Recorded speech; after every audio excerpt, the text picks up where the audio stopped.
a 8.500 metros sobre el centro de Alemania. 15 de marzo de 1944.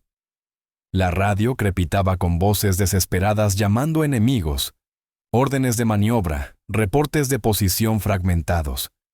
El subteniente Charles Corral, de 19 años, escaneaba el cielo a través de la cabina de plexiglás de su P-51 Mustang, solo.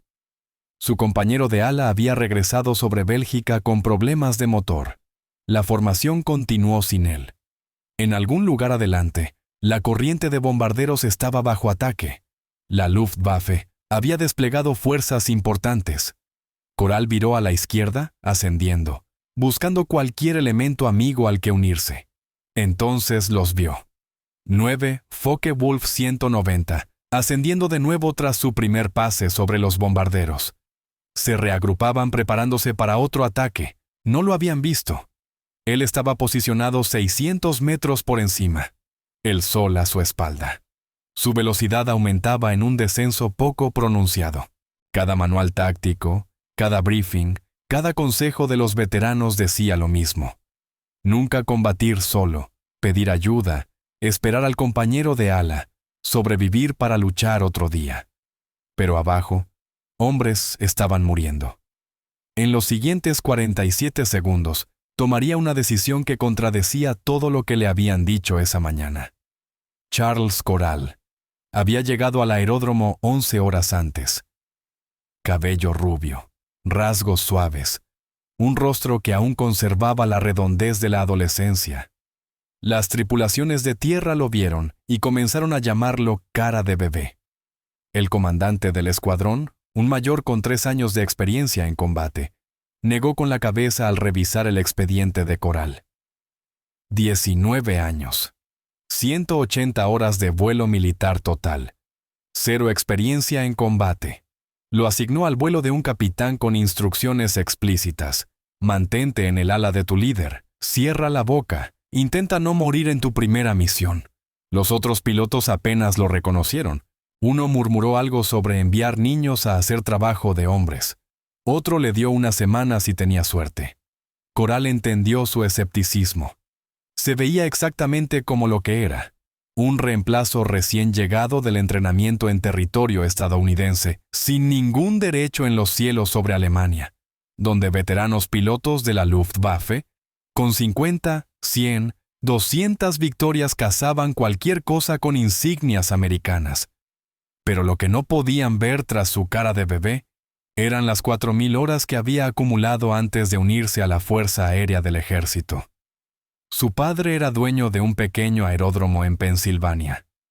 Corral voló solo en un Piper Cup a los 15 años. A los 17 fumigaba cultivos, realizaba acrobacias en ferias del condado y enseñaba vuelo básico a estudiantes. Entendía gestión de energía, ángulos de ataque y tiro por deflexión de formas que no se podían enseñar en un aula. Había pasado más tiempo solo en el aire que la mayoría del escuadrón volando en total. Simplemente se veía demasiado joven para que alguien lo creyera. El briefing de misión fue directo. Escoltar bombarderos B-17 profundo en Alemania. Combatir cazas enemigos. Proteger los bombarderos a toda costa. Corral se equipó, subió a su P-51B, con número de cola Q para Peter Mike, y despegó en formación. Todo procedió normalmente hasta que el motor de su compañero comenzó a humear sobre Bélgica. El capitán transmitió que regresaban a Inglaterra, y le dijo a Corral que permaneciera con el grupo y se uniera a vuelo rojo. Para cuando Corral intentó unirse, ya se habían adelantado 6 kilómetros. La formación estaba dispersa. La disciplina de radio se rompía mientras múltiples combates estallaban a lo largo de la corriente de bombarderos. Corral ascendió a 8.500 metros, solo. Abajo, la corriente de bombarderos se extendía hacia el objetivo, un patio de maniobras cerca de Frankfurt. Arriba, las estelas marcaban donde otros Mustangs combatían interceptores alemanes.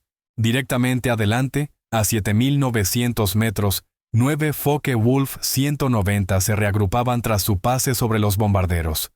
El FW-190 era uno de los cazas más letales que Alemania produjo. Velocidad máxima en altura, 675 kilómetros por hora. Tasa de ascenso, 715 metros por minuto. Armamento de 2 ametralladoras de 13 milímetros más 4 cañones de 20 milímetros. La aeronave estaba diseñada para ataques brutales de golpear y huir contra formaciones de bombarderos, luego ascensos rápidos antes de que las escoltas americanas pudieran responder. Los pilotos que los volaban en marzo de 1944 no eran novatos. Muchas unidades se retiraban del frente oriental. Hombres que habían sobrevivido combate contra cazas soviéticos, que entendían tácticas de energía, que sabían trabajar en equipo para aislar y destruir escoltas americanas. 9 de ellos operando juntos podían destrozar un P-51 solitario en segundos, contra un piloto de reemplazo de 19 años en su primera misión de combate. El enfrentamiento debería haber durado 30 segundos. Coral tenía altura, velocidad y posición. Y tenía una cosa que los 9 pilotos alemanes no esperaban. Atacó. Se invirtió y se lanzó en picada. 560 kilómetros por hora. 640. 725. Los 9 FW-190 crecían en su mira. Mantenían formación cerrada, ascendiendo tras su pase sobre los bombarderos, esperando que las escoltas americanas estuvieran ocupadas en otra parte. Coral seleccionó la aeronave trasera, la centró en su mira y apretó el gatillo. 6 ametralladoras de calibre 50 martillaron. 3.000 disparos por minuto combinados. La primera ráfaga falló alta y a la derecha, ajustó su puntería y disparó de nuevo. Las trazadoras caminaron por el fuselaje del FW-190. Piezas volaron del fuselaje. Humo brotó del carenado. El caza alemán se volcó y cayó, dejando rastro de fuego. Los otros 8 se dispersaron. No habían esperado un ataque desde arriba. Su formación se rompió. Algunos descendiendo, otros virando fuerte a la izquierda, uno ascendiendo directo en chandel. Coral mantuvo su velocidad. Atravesó su formación, seleccionó un segundo objetivo que viraba a la derecha y disparó una ráfaga de 2 segundos. Vio impactos en la raíz del ala. Ese caza se retiró, dejando estela de humo. 2 derribados. 7 restantes. Entonces comprendieron qué estaba sucediendo. Un solo Mustang atacaba a 9 de ellos. El shock inicial dio paso a la furia. Los 7 FW-190 restantes giraron hacia Coral, quien ahora estaba a su altura con su velocidad reduciéndose. 7 experimentados pilotos de caza alemanes contra un adolescente americano. Coral comprendió de inmediato. No podía combatirlos girando. La ventaja del P-51 era velocidad y rendimiento en alta altitud. En una pelea de giros contra 7 FW-190, con su manejo superior a baja velocidad y devastadora potencia de cañón, duraría quizás un giro completo antes de ser despedazado. Así que no giró. Se extendió. Nariz abajo, acelerador al máximo. El motor Merlin rugió a potencia máxima. 1.490 caballos de fuerza en impulso de emergencia de guerra. El indicador de velocidad escaló más allá de 725 kilómetros por hora. Los FW-190 persiguieron, pero el P-51 se alejaba. A velocidades superiores a 725, el Mustang tenía una ventaja de 60 a 80 kilómetros por hora sobre el FW-190. La brecha se abrió. 450 metros. 730 metros. 1.100 metros.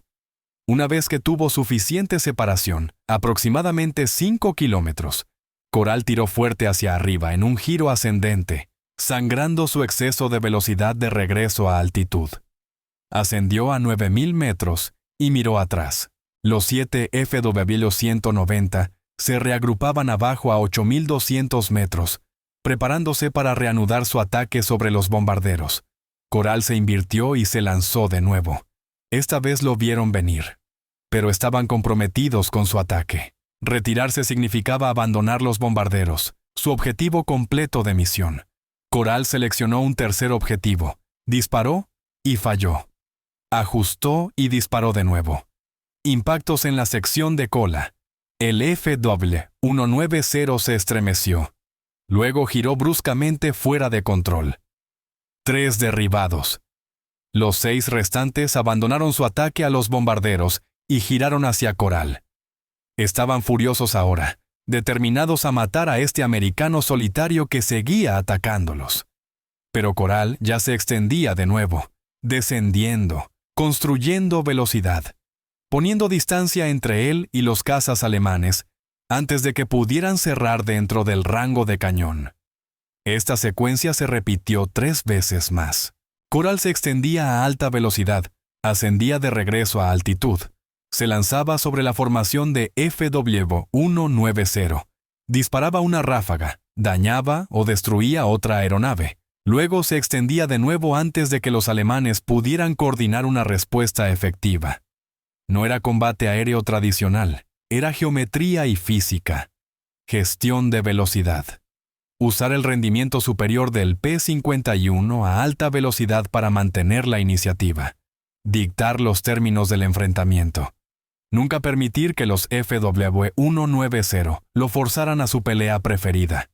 Para cuando la munición de Coral se agotó, 5 de los 9 FW-190 estaban destruidos o dañados, más allá de capacidad de combate. Los 4 restantes se retiraron y huyeron hacia Alemania. Coral giró de regreso a Inglaterra, solo. Su aeronave estaba intacta. Tiempo total de enfrentamiento, 8 minutos. Cuando Coral aterrizó, el metraje de la cámara de armas fue inmediatamente extraído y revelado. El oficial de inteligencia del escuadrón lo vio 2 veces. Luego llamó al mayor. El mayor lo vio y no dijo nada. Llamó al comandante de grupo. Para esa tarde, cada piloto en el 4º grupo de caza había visto el metraje. 9 FW-190. Un P-51. Un piloto. 5 victorias confirmadas en su primera misión de combate. Los mecánicos dejaron de reír. Los veteranos dejaron de llamarlo cara de bebé. Y el mayor, quien 12 horas antes había dado a Coral una semana de vida, escribió en su reporte que el subteniente Coral había demostrado juicio táctico y disciplina de combate, que excedían ampliamente su edad y experiencia. Su capacidad para gestionar estados de energía mientras combatía múltiples aeronaves hostiles resultó en uno de los enfrentamientos de un solo piloto más efectivos registrados por la unidad. Pero la pregunta real permanecía: ¿cómo sobrevivió un piloto de reemplazo de 19 años en su primera misión de combate a un enfrentamiento que debería haberlo matado en 30 segundos? La respuesta no estaba en la aeronave. El P-51 Mustang era excepcional, posiblemente el mejor caza de escolta de la guerra. Pero el FW-190 también era excepcional. Y eran 9. La respuesta no estaba en el entrenamiento. Coral tenía 180 horas de vuelo militar. El piloto de caza promedio de la Luftwaffe, en marzo de 1944, tenía más de 200 horas de experiencia en combate.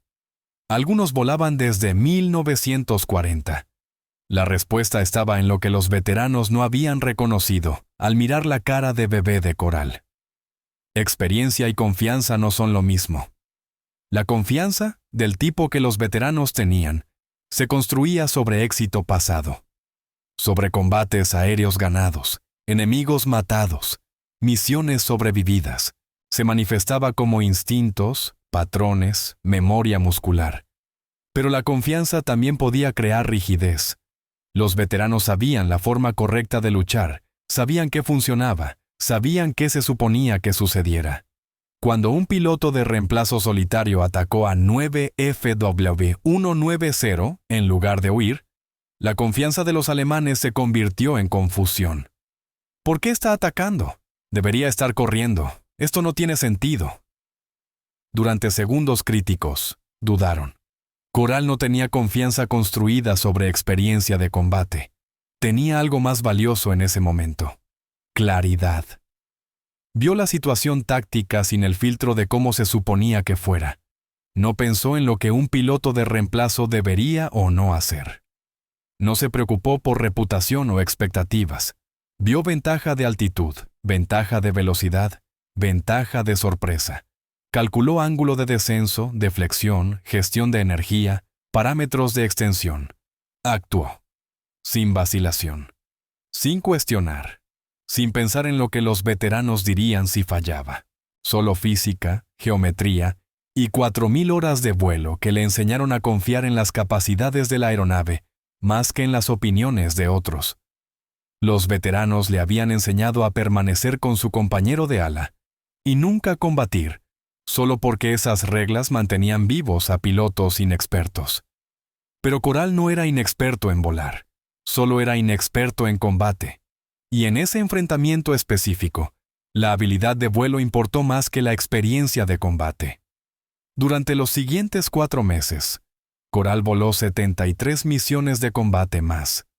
Derribó 16 aeronaves alemanas adicionales y dañó 11 otras. Su cuenta final alcanzó 21 victorias confirmadas, convirtiéndolo en uno de los ases más jóvenes de la 8ª Fuerza Aérea. Pero las estadísticas no capturan lo que le sucedió entre marzo y julio de 1944. El chico con cara de bebé que subió a Q para Peter Mike en su primera misión se volvió algo más duro. Los otros pilotos dejaron de usar su nombre.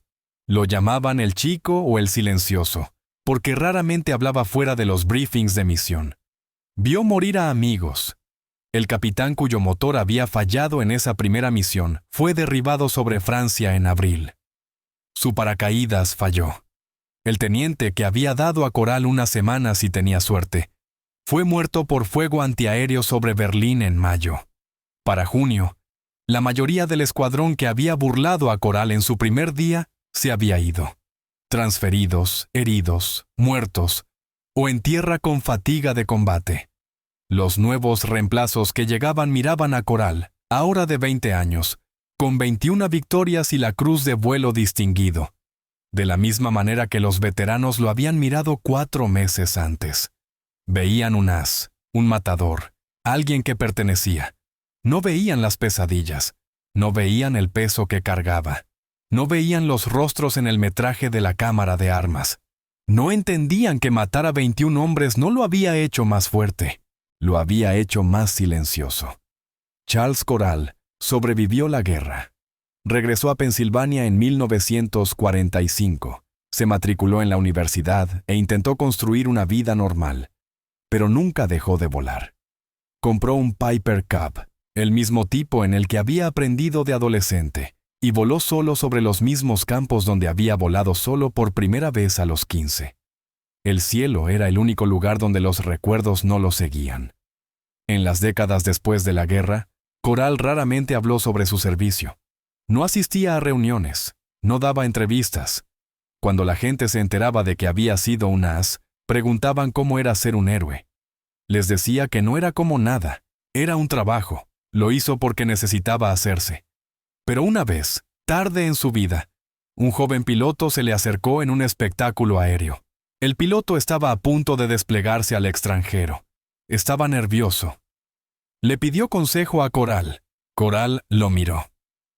Este chico con uniforme nuevo y ojos inciertos. Se vio a sí mismo a los 19, parado en la pista, rodeado de hombres que no creían en él. Le dijo al joven piloto que confiara en sí mismo. Recuerda tu entrenamiento. Mantén la calma cuando todo a tu alrededor es caos. Y si te encuentras solo, superado en número, sin nadie que te ayude, recuerda que miedo y competencia no son lo mismo. Ser joven no significa ser débil. El coraje no es la ausencia de miedo. Es la decisión de actuar a pesar de él. El joven piloto le agradeció y se fue. Coral lo vio irse, esperando que las lecciones pagadas con sangre sobre Alemania no fueran olvidadas. Charles Coral murió en 2003 a los 78 años. Su obituario mencionó su servicio, sus medallas, su récord como as. No mencionó las pesadillas o el peso que cargó. No mencionó los rostros que nunca lo abandonaron. No mencionó que tenía 19 cuando combatió a 9 cazas enemigos solo y vivió para contarlo. Pero la historia sobrevivió. Se transmitió entre pilotos de caza, contada en salas de espera y bares de hangares como recordatorio de que juventud no es debilidad, que habilidad no es lo mismo que edad, que a veces el piloto más peligroso en el cielo es aquel que nadie espera. Los registros oficiales listan las victorias de Coral, sus misiones, sus condecoraciones. Pero los números no capturan lo que sucedió esa mañana de marzo, en 1944, cuando un adolescente con cara de bebé subió a un caza y descubrió algo que los veteranos habían olvidado.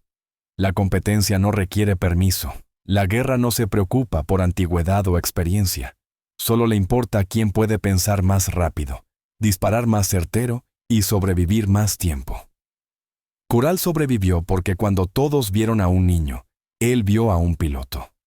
Sobrevivió porque no dejó que las expectativas de otros definieran sus capacidades. La lección no es que la juventud deba ser enviada a la guerra. La lección es que cuando la presión demanda claridad, la confianza construida sobre éxito pasado puede convertirse en un lastre. Los instintos de los veteranos, formados a través de repetición y supervivencia, pueden crear puntos ciegos. Saben que funcionó antes. Esperan que los patrones se repitan, pero la guerra es caos. Y a veces quien sobrevive no es el más experimentado, sino quien ve la situación con más claridad. Coral nunca quiso ser un héroe. Quería volar. La guerra le quitó eso y lo convirtió en algo más oscuro, manchado con violencia y pérdida. Pero también reveló algo esencial, que en momentos de crisis, el carácter se prueba de formas que los tiempos de paz nunca demandan. Que algunas personas, cuando todo está en juego, se elevan al momento no porque sean especiales, sino porque se niegan a rendirse. Se burlaron de él por ser demasiado joven. Les demostró que estaban equivocados a 8.500 metros, solo contra 9, con nada más que habilidad, voluntad y un P-51 que respondía a sus manos. Y cuando el humo se disipó y la película fue revelada y la verdad fue innegable, nadie volvió a cuestionarlo. Esto no es solo una historia de guerra, es evidencia de que la competencia habla más fuerte que la edad, que las suposiciones sobre capacidad basadas en apariencia frecuentemente están equivocadas, que a veces el silencioso en el rincón, el que nadie toma en serio, podría ser quien lo cambie todo. Charles Coral voló hacia la historia en su primer día de combate, pero ganó su lugar allí una decisión a la vez, una ráfaga de disparos. Un giro imposible, una negativa a rendirse cuando rendirse era la elección lógica. Y al hacerlo, dejó prueba de que el coraje no se hereda ni se concede. Se elige en el momento en que las probabilidades son imposibles y nadie está mirando. Esa elección, hecha a los 19 sobre los cielos de Alemania, aún resuena. En las historias transmitidas por quienes volaron, en los registros preservados por quienes estudian la guerra, en la memoria de lo que un piloto hizo cuando nadie esperaba que sobreviviera. Estas historias importan no porque glorifiquen el combate, sino porque preservan las decisiones tomadas bajo presión por personas ordinarias en circunstancias extraordinarias. Los pilotos pasados por alto, las misiones olvidadas, los momentos que moldearon la guerra de formas que los libros de historia raramente capturan. Si este relato significó algo para ti, recuérdalo, compártelo. Estas voces se desvanecen con cada año que pasa. Lo que permanece son las elecciones que hicieron y las lecciones que dejaron atrás.